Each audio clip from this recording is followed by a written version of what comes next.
Hello అందరికీ. అందరూ ఎలా ఉన్నారు? అందరూ బావుండాలి. అందులో మనము ఉండాలి. ఈరోజు మనము చామగడ్డ పులుసుని హోటల్ స్టైల్‌తో ఎలా చేయాలి అన్నది రెసిపీ వంటగదిలో ఈరోజు చేసేద్దాం. వీడియోని చివరి వరకు చూడండి. అస్సలు స్కిప్ చేయొద్దు. వీడియో నచ్చితే ఒక్క లైక్, ఒక్క షేర్, ఒక్క సబ్స్క్రైబ్ బటన్ చేయండి. చామగడ్డలో ఉండే గుణాలు, దానిలో వచ్చే నేచురల్ ఫ్లేవర్స్ వల్ల చాలా టేస్టీగా ఉంటుంది. గరం మసాలా, అల్లం వెల్లుల్లి పేస్ట్, చింతపండు రసం ఇవన్నీ కూడా కలవడం వల్ల పులుసుకి చాలా టేస్టీగా ఉంటుంది. ఇది కేవలం అన్నంలోకే కాదండి, చపాతీలోకి కూడా చాలా బావుంటుంది. So welcome to Saranya vlogs. Please ఒక్క లైక్, ఒక్క షేర్, ఒక్క సబ్స్క్రైబ్ బటన్ చేసి మన ఛానల్ గ్రోత్‌కి హెల్ప్ చేయండి. సో ముందుగా నేను చామగడ్డల్ని ఇలా పొడుగ్గా కట్ చేసుకున్నాను. మీకు చిన్నవి రౌండ్‌వి చామగడ్డలు ఉంటాయి. అవి మీరు అలా కూడా వేసేయొచ్చు. కాకపోతే ఇలా పెట్టేసుకున్నాం అనుకోండి, మనకి ముక్క అన్నది తొందరగా కుక్ అవుతుంది. అండ్ తాలింపు కోసము పచ్చిమిర్చి, ఆనియన్స్, కరివేపాకు, లైట్‌గా పుదీనా, ఎండుమిరపకాయలు అండ్ కొత్తిమీర వేసుకున్నాను. సో దీనికోసం నేను ఒక మట్టి కడాయి తీసుకొని, దీనికోసం మనకు ఆయిల్ కావాలి కదా! సో నేను 3 స్పూన్స్ ఆఫ్ ఆయిల్ వేసుకున్నానండి. చామగడ్డలు కొంచెం హార్డ్ సబ్స్టాన్సెస్ ఉడకడానికి కొంచెం టైం పడుతుంది. సో నేను ఆయిల్ కూడా ఎక్కువగానే వేసుకున్నాను. పులుసు కర్రీస్ ఏదైనా అది వెజ్ కానీ నాన్ వెజ్ కానీ ఆయిల్ ఎక్కువగా ఉంటేనే బాగుంటుంది. సో నేను తాలింపు కోసము ఆవాలు, జీలకర్ర అండ్ పచ్చిమిర్చి వేసుకున్నాను. ఇవన్నీ కూడా త్వరగా కుక్ అవ్వడానికి సాల్ట్ వేసుకున్నాను.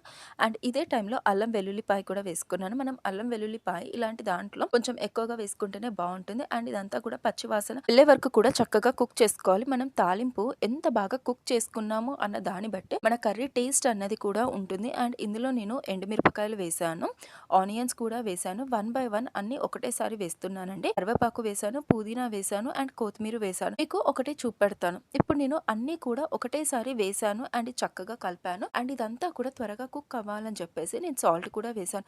ఒకటేసారి మనకి కర్రీకి ఎంతైతే సాల్ట్ అవసరం ఉంటుందో అంత సాల్ట్ నేను వేసాను. సో ఇప్పుడు ఏంటి అంటే మనం పులుసు కదా, సో చింతపండుని ఒక చిన్న లెమన్ సైజ్ అంత తీసి దాన్ని ఆ చింతపండుని చక్కగా కడిగి నానబెట్టాను. మనకి చింతపండు త్వరగా మెత్తగా అవ్వాలి అనుకుంటే కొంచెం గోరువెచ్చని నీళ్లు కలిపి పెట్టినా కూడా మనం చింతపండుని తొందరగా అది మెత్తగా అయిపోతుంది అండ్ మనకి పులుసు పిండడానికి ఈజీగా ఉంటుంది. ఇక్కడ మీరు గమనించారా, నేను అన్ని ఒకటేసారి వేసాను. అలా అని తాలింపు పచ్చిగా లేదు. ఇప్పుడు చూడండి, దానికి కుకింగ్ టైం అన్నది నేను ఒక 5 మినిట్స్ ఇచ్చాను. సో ఆ 5 మినిట్స్ లో ఆయిల్ అంతా పైకి తేలింది అండ్ అది త్వరగా కూడా కుక్ అయిపోయింది. ఇప్పుడు నేను కర్రీకి ఎంతైతే అవసరం ఉంటుందో అంత పసుపు వేసాను. అండ్ ఇదంతా చక్కగా కలిపిన తర్వాత మనం ఇందులో మిర్చి వేసాము, కానీ మనం మొత్తం మిర్చియే కాదు, మిర్చి పౌడర్ కూడా వేస్తున్నామండి. మనం కర్రీస్లలో వండేటప్పుడు దేనికి ఏ విధంగా వండాలి అన్నది చిన్న టెక్నిక్ తెలిస్తే మనకి బాగుంటుందండి. అండ్ ఇప్పుడు నేను మిర్చి వేసాను. ఇప్పుడు నేను మిర్చి పౌడర్ కూడా వేసాను. మనకి పులుసులలో డైరెక్ట్ గా మిర్చి ఒకటి వేసి పులుసు వేస్తే బాగుండదు. తాలింపులలో మిర్చి వేసి తాలింపు వేస్తే బాగుంటుంది. కానీ ఇలా పులుసులలో మిర్చి పౌడర్ కూడా వేసామనుకోండి, టేస్ట్ మంచిగా వస్తుంది. సో నేను చామగడ్డల్ని ఇలా పొడుగా సన్నగా కట్ చేసుకున్నాను.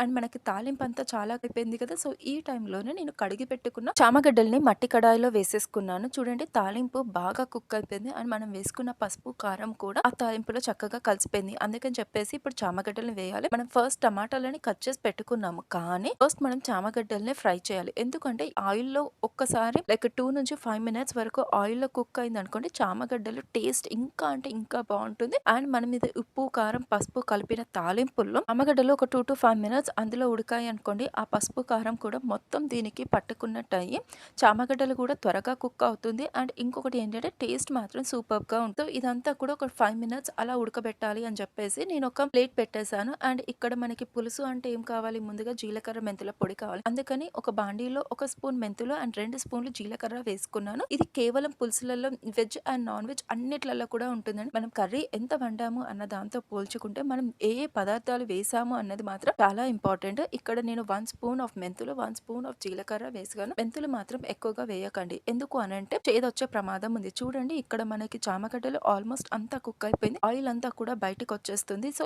ఇలా కుక్ అవ్వాలండి. అందరూ మామూలుగా పులుసు వేసి ఆ పులుసు తర్వాత మనం చామగడ్డలు వేస్తాం. బట్ అలా కుక్ అవ్వడానికంటే ముందు ఇలా ఆయిల్లోనే మనం దాన్ని రోస్ట్ చేసాం అనుకోండి, మంచిగా క్రిస్పీగా చక్కగా ఉంటుంది. సో నేను టమాటాలు కూడా ఆల్రెడీ కట్ చేసి పెట్టాను. ఇక్కడ మనకు చూడొచ్చు ఆయిల్ అంతా కూడా పైకి తేలుతుంది.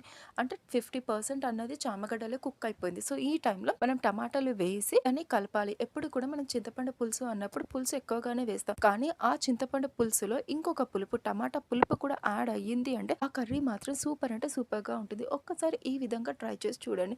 అండ్ ఇది మన ఇంట్లో ఉన్న టమాటాలేనండి. అందుకే మనం ఇలా వేసామో లేదో వెంటనే ఉడికిపోయింది. అండ్ ఇక్కడ జీలకర్ర, మెంతులు కూడా చక్కగా ఫ్రై అయిపోయాయి. సో, ఇందులో ఏది లేదు. ఖాళీ వేడి పెనం మీద మనం దాన్ని టాస్ చేయాలి. కేవలం 2 మినిట్స్‌లోనే అవి హీట్ అయిపోతుంది అండి. అండ్ ఇక్కడ మీరు గమనించొచ్చు చాలా కొద్దిగా వేశాను. ఎప్పుడే గాని మనము సాంబార్ పొడి అని చెప్పి, గరం మసాలా అని చెప్పేసి, జీలకర్ర, మెంతులు అని చెప్పేసి, నాన్ వెజ్ మసాలా అని చెప్పి చాలా వరకు చేస్తాం. కానీ ఒకటేసారి ఎక్కువగా చేసి ఎక్కువ రోజులు నిల్వ ఉంచుకోవడం కంటే వెంటనే కొద్ది కొద్దిగా చేసుకుంటే మాత్రం ఫ్లేవర్ చాలా బావుంటుంది. చూడండి ఇక్కడ నేను పౌడర్ చేసి పెట్టాను. అండ్ చింతపండు కూడా నేను చక్కగా కలిపి పెట్టేసాం. సో దట్ ఎందుకంటే ఇప్పుడు మనకి కర్రీ అనేది కంప్లీట్‌గా కుక్ అయిపోయింది. చూడండి పీసెస్ కూడా చాలా మెత్తగా అయిపోయాయి. మనం వేసే టమాటోస్ అన్నీ కూడా మగ్గిపోయాయి. ఏంటి అంటే మనం చింతపండు పులుసుని పెట్టుకోవాలి.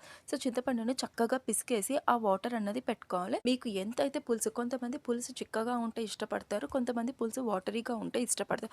సో నాకు ఈ గ్రేవీ కన్సిస్టెన్సీ సరిపోతుందండి. అందుకని చెప్పేసి నేను పెట్టేసాను. అండ్ స్లో ఫ్లేమ్ ఇప్పుడు ఇక్కడ మీకు ఇంకొక టిప్ చెప్తాను. చామగడ్డల్ని చింతపండు పులుసులో ఉడకబెట్టేటప్పుడు కొంచెము మంట స్లోగా పెట్టేసి మనం ఉడకబెట్టామనుకోండి ఆ చింతపండు పులుసు అన్నది చామగడ్డ పీసెస్ కి ఆ ఫ్లేవర్ టచ్ అవుతుంది. చామగడ్డలను తినడం వల్ల జీర్ణక్రియకి మెరుగు చేస్తుంది. అండ్ కడుపు నిండా తిన్న ఫీలింగ్ ని ఇస్తుంది. ఫైబర్ ఎక్కువగా ఉండడం వల్ల ఆరోగ్యానికి కూడా చాలా శక్తిని పెంచే కార్బోట్స్ ఉన్నాయి. ఇక్కడ చూడండి మనం చింతపండు పులుసు అన్నది ఎంత బాగా మరిగిపోతుంది అన్నది. ఈ టైంలో మనం చింతపండు పులుసుని ఎప్పుడు కూడా హై ఫ్లేమ్ లో ఉడకబెట్టొద్దండి. అది చిన్న మంట ఆర్ మీడియం మంట మీదనే ఉడకబెట్టాలి. చూడండి ఆల్మోస్ట్ మనకి పొంగు అన్నది వస్తుంది కదా. ఈ టైంలో మనం ఇంట్లో ప్రిపేర్ చేసుకున్న గరం మసాలా అన్నది వేయాలి. చూడండి ఆయిల్ అంతా కూడా బయటకు వచ్చేస్తుంది. సో నేను ఇంట్లో ప్రిపేర్ చేసుకున్న గరం మసాలా వేసి అండ్ ఎప్పుడు కూడా మనం మసాలాలు వేసిన తర్వాత వెంటనే స్టవ్ బంద్ చేయవద్దు. ఆ మసాలాలు కూడా అయ్యేంత వరకు ఒక 2 నుంచి 5 మినిట్స్ వరకు టైం ఇవ్వాలి. అలా అని మరీ ఓవర్ గా మసాలాలు వేసిన తర్వాత కూడా కుక్ అయ్యేటట్టుగా చేయొద్దు. ఎందుకంటే చేదు వాసన వచ్చేస్తుంది. సో ఇప్పుడు నేను ఇక్కడ ఏంటి అంటే ఇంట్లో ప్రిపేర్ చేసుకున్న జీలకర్ర మెంతుల పొడి వేసాను. సో మసాలా వేసాను 5 మినిట్స్ అయింది. జీలకర్ర మెంతుల పొడి వేసాను. ఇది ఒక 2 మినిట్స్ వరకు మనం దీన్ని టాస్ చేయాలి. అండ్ మన వీడియోని అందరూ చూస్తున్నారు. ప్లీజ్ అండి సబ్స్క్రైబ్ చేసి చూడండి. మన ఛానల్ సబ్స్క్రైబర్స్ కూడా పెరుగుతుంది. మన ఛానల్ గ్రోత్ పెరుగుతుంది. మన ఫ్యామిలీ ఇంక్రీజ్ అవ్వాలి అని నాకు ఆశ ఉంటుంది కదా. చూడండి నాకు పులుసు అన్నది ఈ కన్సిస్టెన్సీ సరిపోతుంది. అండ్ ఇలా మట్టి కుండ కాబట్టి ఇలాగో కొంచెం టైం పడుతుంది. నేను స్టవ్ బంద్ చేసిన తర్వాత కూడా అది లోపల ఈవెన్ గా కుక్ అవుతుంది. సో ఇలా మనం అన్నంలో చామగడ్డ పులుసు వేసుకొని తింటే ఆ టేస్ట్ మాత్రం సూపర్ గా ఉంటుందండి. వీడియోని చివరి వరకు చూసినందుకు చాలా థ్యాంక్స్. ప్లీజ్ అండి సబ్స్క్రైబ్ చేయండి. అండ్ మీరిచ్చే ఒక్క లైక్ షేర్ సబ్స్క్రైబ్ బటన్ మన ఛానల్ గ్రోత్ కి యూజ్ అవుతుంది. అండ్ ఇది అన్నంలోకి చపాతీలోకి పుల్కాలకు కూడా బాగుంటుంది. ప్లీజ్ అండి మన వీడియో నచ్చితే ఒక సబ్స్క్రైబ్ బటన్ చేయండి. అలా వెళ్తూ వీడియోకి లైక్ అండ్ ఛానల్ కి సబ్స్క్రైబ్ చేయండి ప్లీజ్.